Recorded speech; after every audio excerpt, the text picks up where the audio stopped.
Hello, everybody, and welcome to You've Got Some Nervous System.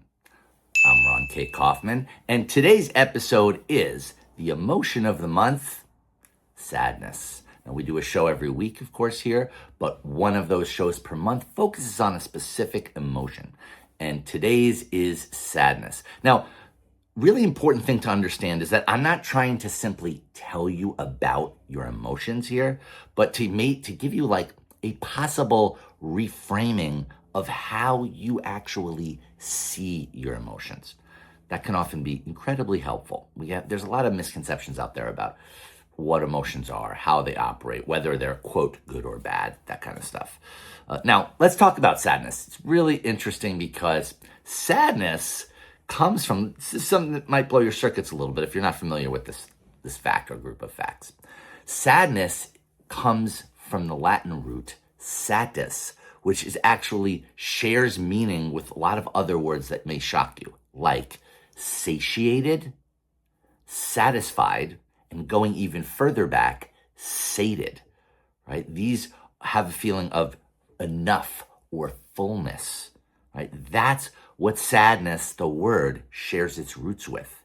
Sadness, in fact, used to mean that you were being filled to the very brim with the sheer weight, intensity, and deep significance of a human experience. I would argue it still does mean that, but that was the primary meaning, hundreds of years ago. And this is interesting because if you think of how it's often perceived now, there's a sense of like emptiness and despair that can be, in some circles, associated with sadness. But that is the opposite of the core understanding of sadness and the root words and the root that it shares with these other concepts. It's not about emptiness. It's about fullness. It's about getting the sheer weight of anything. It's not something that's like, oh, something's wrong, you shouldn't feel this way. It's like, yes, you're dealing with the weight and intensity of something really big, and you're filled up with that.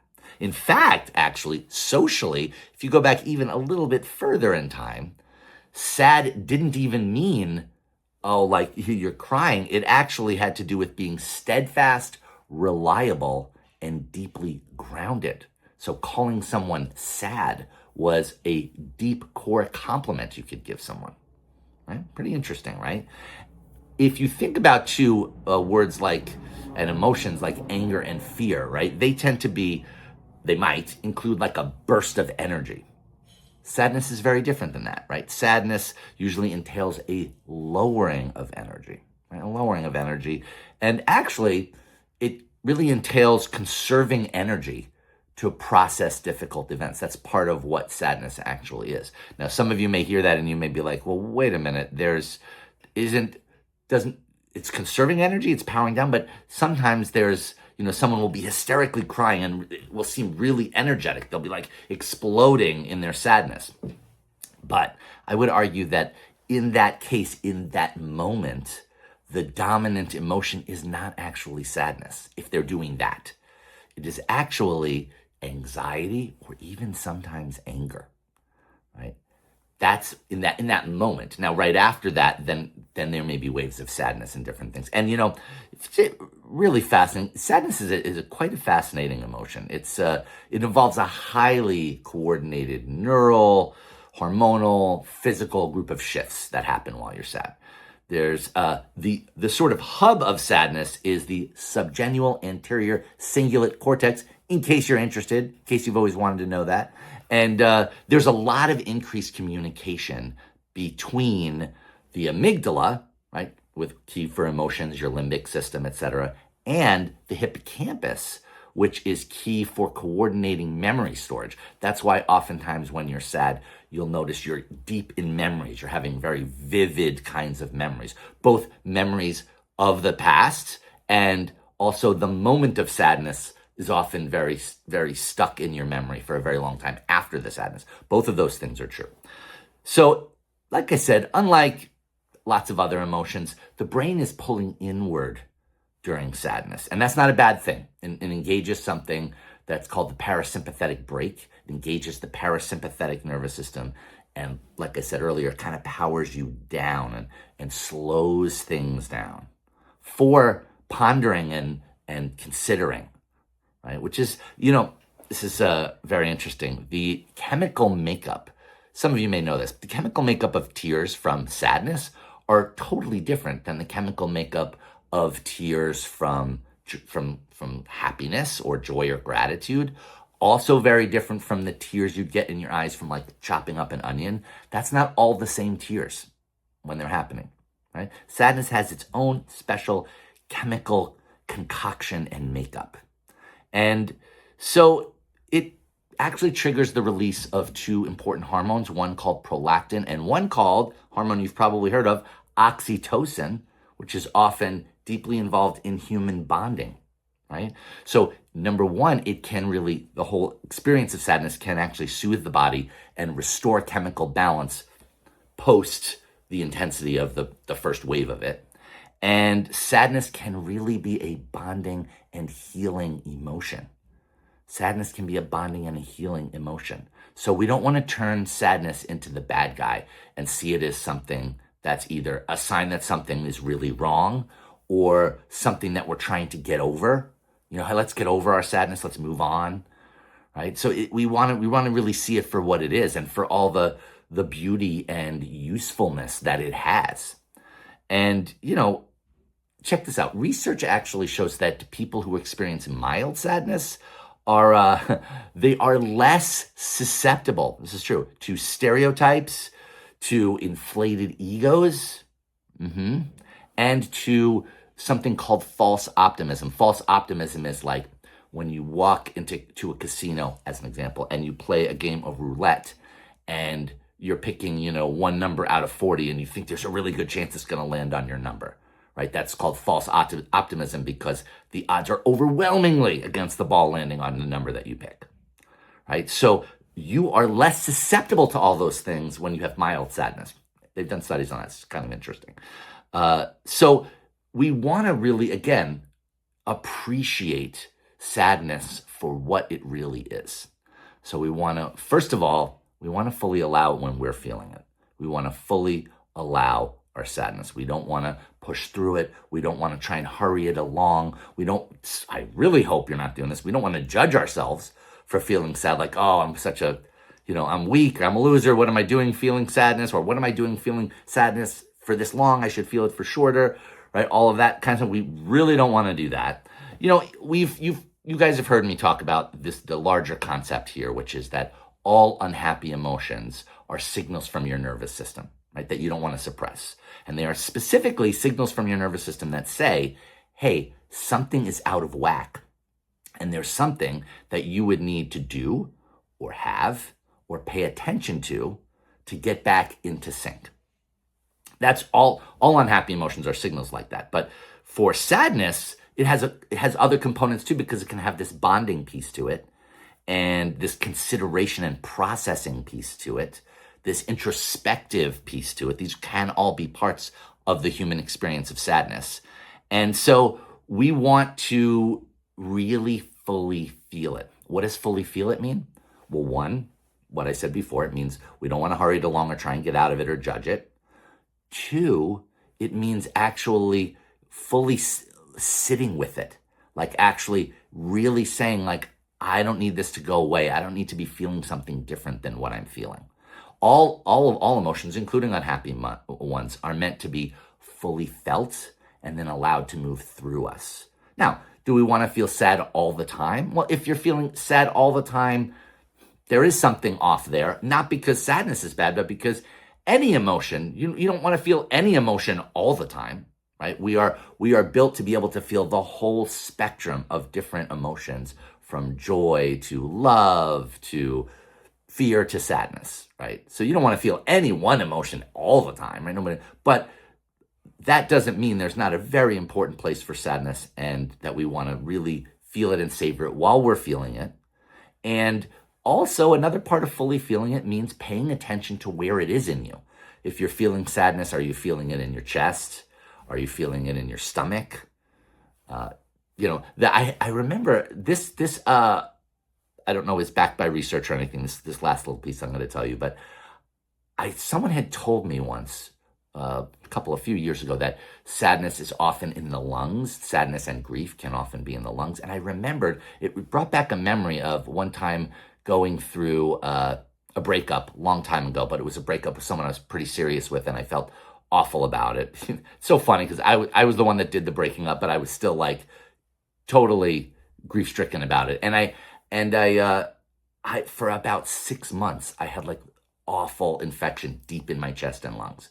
And it was the weirdest thing. That wasn't like average for me to have.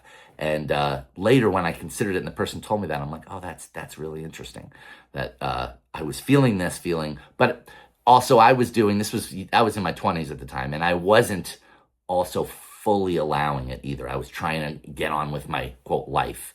And so I took me a while to then fully allow it, fully experience it. I also remember just another quick random emotional, relational thing. I had a girlfriend now even earlier than that. This is decades ago in my early 20s.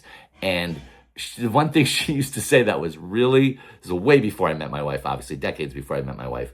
And one thing she used to say to me sometimes if I did something she didn't like is she would say, I'm sad at you. I had never heard that before. And it was interesting because before that, and even since that, I had heard more like, I'm mad at you, right? Like you did something I didn't like, I'm mad at you, right? And what's your natural, oftentimes a lot of people's reaction to that is, right, to get kind of defensive if someone says they're mad at you, right? But when she said, I'm sad at you, it provoked something different in me. My response wasn't to be defensive. It was more like, oh, you're sad at me? Oh, I don't like, okay, I'm doing something and you're like, let's talk about that. Let's sit with that. So even though I didn't know all the stuff I know now about how emotions work, it was still like, it hit me different. I remember that to this day of there is something different. It's more socially connective than a lot of other unhappy emotions, right? Again, doesn't mean the other unhappy emotions are bad or worse than sadness, but it's this special piece of sadness that I think is important, really important and meaningful ultimately. So for yourself, like I said, we want to feel it. We want to do all those things. Notice where it is in you. I'll fully allow it. But I want to add one more piece about the fully feeling part. And that is, how do you deal with someone else in your life who is experiencing or expressing sadness? And this is where it's really, really important that we don't try to take away that person's sadness. This is incredibly common. I've been doing this, working with people on their emotions and their emotional life, their mental and emotional well-being, and their communication for 30 years. And so one of the things that I see over and over again is people, when someone they care about is sad, they try to soothe them in a way that is not helpful because they're ultimately trying to take away that person's sadness. Like, how many times have you heard, oh, don't cry? Like, even just that statement, even though it's not said meanly, right? No one's doing this to be mean or not caring. People are trying to be caring, right? So I'm not criticizing you or anything like that. But this is really common where people go, oh, don't cry. Or here's another one, oh, it's going to be okay. It's going to be okay. Or, oh, okay, don't, right? So when you do this, what it does is you're subtly saying to the person, hey, don't be sad. Feel better, feel different. Don't feel sad, right? And we want to do the opposite. Of course, we want to be there for the person. We want to show love. We want to comfort the person. We want to hug them if we have the kind of relationship where we can do that. We want to be there for them, of course. But that isn't about trying to say, oh, it's going to be okay, it's going to be okay, right? Or don't cry, or oh, it's okay, or cheer them up. Oh, but you know what? I know it seems really bad here, but what about this awesome thing, right? I've seen people do that as well. And like even the thing where people are really bad at dealing with helping people who've just had like a death in their family. They say things like, oh, they're in a better place now. Like none of that is helpful because all of that are different ways to not fully acknowledge and value and sit with the other person's sadness. Remember that sadness is something that's actually helpful and healthy for them to go through.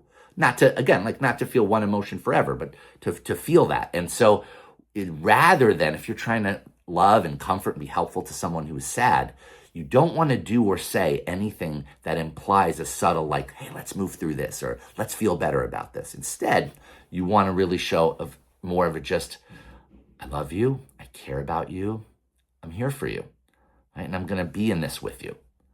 Right? Be in this doesn't mean I feel the exact same way as you, but it means I'm gonna be here for you. I'm gonna listen to anything you have to say. I'm gonna hug you. I'm gonna sit next to you. I'm gonna show you that I care. I'm gonna try and be useful to you. And if you need anything, all of this, and without a sense of, oh, feel better. Right? This is very powerful if you can do this. If you can do this, and it's very valued by someone who is really in the throes of experiencing sadness and wanting to be there, wanting someone to be there for them, right? And remember, sadness can be a bonding emotion, so this can actually be a great way to pull more closer and more connected to the person. Remember, they're probably releasing some oxytocin as they're feeling sadness, right? So you want to be a person who can be bonded to them at this time, show caring, be there for them, but without any subtle, let's feel better, let's move through this, it's gonna be okay, etc. Right? That's very powerful. If you can do that, you'll be like, I would argue, one of the best friends in the world, because it's rare that people handle other sad people like that. That's not always true, right? There are countries like Portugal that have a deeper value for sadness than countries like the US do. So it's not true all over the world, but in many cases and in many cultures, including my own, that the typical way of dealing with sadness is like, feel better. So I hope that this is helpful to you. Oh, I want to tell you this, just remind you about this, on Saturday, October 3rd, from 10 a.m. to 3 p.m. This is Eastern U.S. time, but you can come from any time zone. We have people all over the world coming to it. You can come to this course that we are having, and it is called Emotional Self-Defense. It's a one-day live Zoom course. It is going to be awesome. By the way, if you want to come to it, but you can't actually fully attend that day, it's okay. You should register anyway. You'll still we're going to record it when it happens, including all the in-class interaction. You'll have an additional 2 weeks to watch at as many times as you like. Also, there are terrific handouts that you get to obviously keep forever that break down everything we teach in the course. You're going to get those as well. And so the full name of the course is called Emotional Self-Defense, Protecting Your Well-Being in a World That Manipulates, Guilt Trips, Gaslights, and Pushes Your Boundaries. So if that sounds like it might be helpful to you, and I think for a lot of you, it will be really helpful if you decide to take it. That's going to be on October 3rd. But this week, and I have the link right in the description here. So go ahead and take a look. You can read more about the course. Clicking on the link does not obligate you to take the course. You can just click on the link and read about it. And then from there, there's a button where you can register. If you do that this week, you're going to get 40% off, my people. So instead of paying the normal price of $150, you're going to be paying $90. You're going to be paying $90, my people. So if you want to make use of that, that's available to you this week. And I would love to see you there, hope to see you there. But whether you come or not, at the end of the day, you want to know, I want to understand, I want to value, I want to fully feel sadness, and I want to be there for the people in my life that are feeling sadness without in any way trying to coax them out of it. I hope that's helpful for you guys. Take care, everybody.